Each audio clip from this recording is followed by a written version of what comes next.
So the last part of this build is going to tackle making and mounting the inset doors for this frame. So I have everything set up on my base, and I have this lined up so I have my bit of material in the back which I'm going to scribe to the wall, so that's why there's an overhang. But then I clamped my top where it's going to hit the wall on both sides.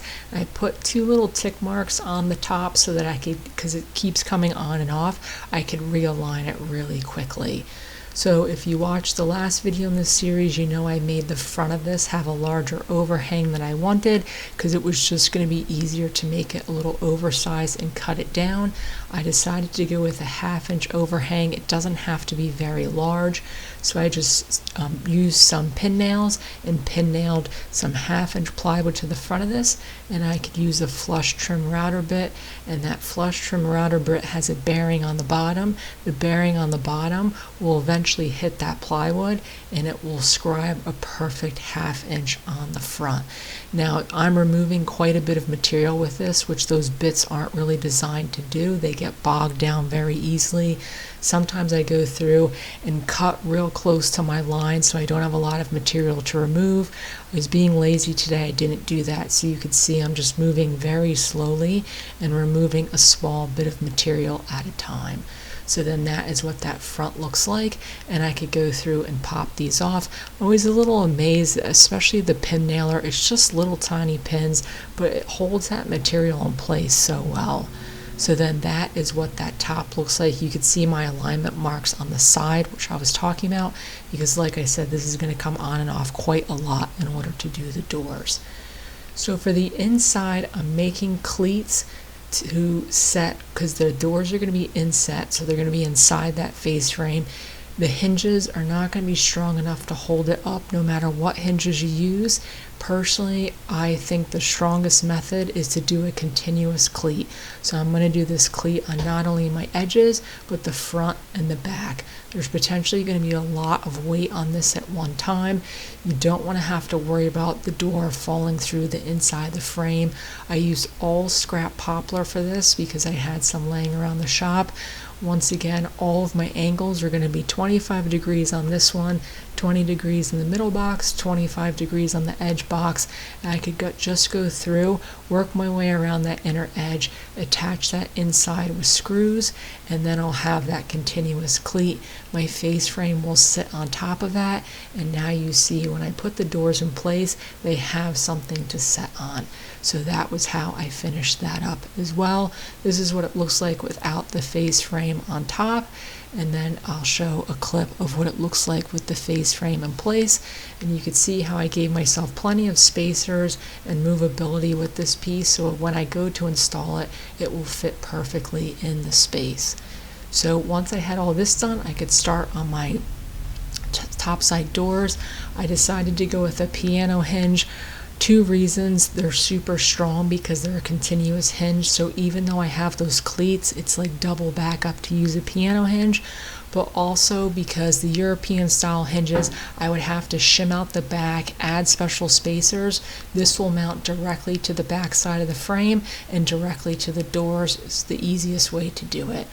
So I bought these in 48-inch lengths, and I could cut them down to size. I gave myself a breather of about a 1/2 inch on either side of the face frame, and I could just go through and pop them in place. Now, because these are inset doors in the top, I'm going to have about an 1/8 inch reveal around all of my sides so this doesn't bind. So before I calculated my reveal, I attached the piano hinges to the back side of the face frame, which is going to be where they're going to stay, and then I could have that thickness already accounted for. Now the easiest way to attach these is with a Vicks bit. I have one, but I don't know where it is, so I actually had a real pointed bit that I use for countersinking, and I was able to just line that up closely enough with the center of the hole in the hinge to pre-drill all my holes and then sink my screws in. It's really important to pre-drill with stuff like this, especially if you're using an oak frame like I am. The screws that come with these things are never great quality. So if you don't pre-drill, you're going to be snapping these things off left and right in a really dense hardwood. So I'm just using a weight on the top. You could see I have that piano hinge flipped over. That's how I'm doing my alignment. And so that flipped over with the weight was how I got the correct spacing down on my piece.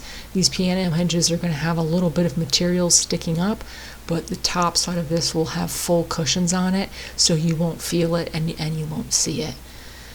So then to do the reveal, I've been doing inset doors pretty much exclusively for the past couple years. I can't remember the last time I did overlay doors, and that's not a me decision, that's a client decision. They're in vogue right now. That's what everybody wants. So I've been filming stuff like this quite often on the channel, but I just use a little aluminum 1/8 inch spacer to trace around the frame. Because that frame isn't attached, this was actually a really simple process because I could just lay the frame on top of my material. You could see I rough cut some plywood out before doing this, which is the perfect depth. And then I could just trace that frame and then cut it with a saw. Now I have a worm drive circular saw, which is pretty heavy and with a really nice blade in it.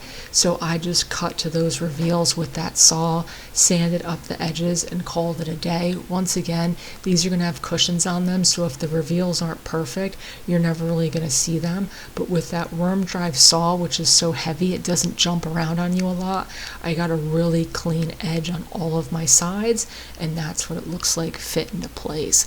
So obviously I did the exact same thing to the other two doors, and in order to lift these up, simple solution to a problem, I just drilled 1-inch holes into the piece so that you can stick your finger in there and pull these up. And these spade bits have a tendency to really tear out in the backside, so I go about halfway through. The little brad bit on the end of that drill bit will stick through the bottom, flip it over, realign it, and drill through the bottom and minimize that tear out. To finish these up, I use edge banding on all of the sides. It's kind of a necessary evil when working with plywood a lot. The iron-on stuff works pretty well. It is a little time-consuming and quite boring, but that is what I use for this. Then I could pop this back into place. You can see I could use that finger hole now to align it, and I could mark on the top side of my piece where my hinge is. In order to attach it to this, I'm going to take the hinge off, and the two marks I put on the top side, I could realign with it pretty easily. So this hinge is going to pop off. There's my marks, and I'm going to put this in place to show you how I then translate it to that. I'm just going to flip it over and once again lay it on top and weight it. The weight's just going to hold it in place, and that is how I do piano hinges. I know people have some problem with them, but if you do it this way, it's pretty easy and self-explanatory. For testing these out, I only put about 4 screws in each. Once I get them working, I go through and add all of them. So then I can flip this back over, realign it with the holes I had already drilled and attached when I first set these up, put those 4 screws back in, and then test the fit on this. So that's pretty simple when you're doing flat doors, especially. I didn't have to make special doors. And I have since talked to the customer, and we have decided the top will be stained and the bottom's going to be painted white, and so that is how this is going to be finished. And then at first I did not realize the angled corner was hitting the frame, another fun part of working with angles, but once I figured that out, all I had to do was I trimmed that with a saw. It's kind of the only way to solve this problem because of the way the hinges work. So I'll just have to add a piece of edge banding to that cut in order to cover it. But once I took off that little bit of the corner, it closes perfectly. And obviously I had to do that on all of the doors with the angled corner. The straight side is not a problem. So then once all that was done, like you can see, there's a ton of screw holes. You're going to want to put a screw in every single hole. I can do that, and then like I said, these open and close really nicely. And because this is going against the wall, I didn't worry about putting any sort of hydraulics or stops in it. You'll be able to lift these all the way up, rest them against the wall, and then close them.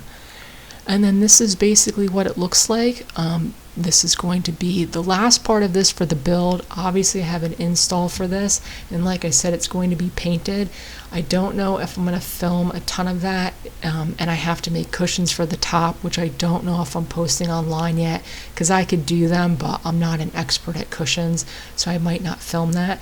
But if worse comes to worse, I'll definitely have a short upload of the install of this and final photos in place. But as of right now, that is what it looks like.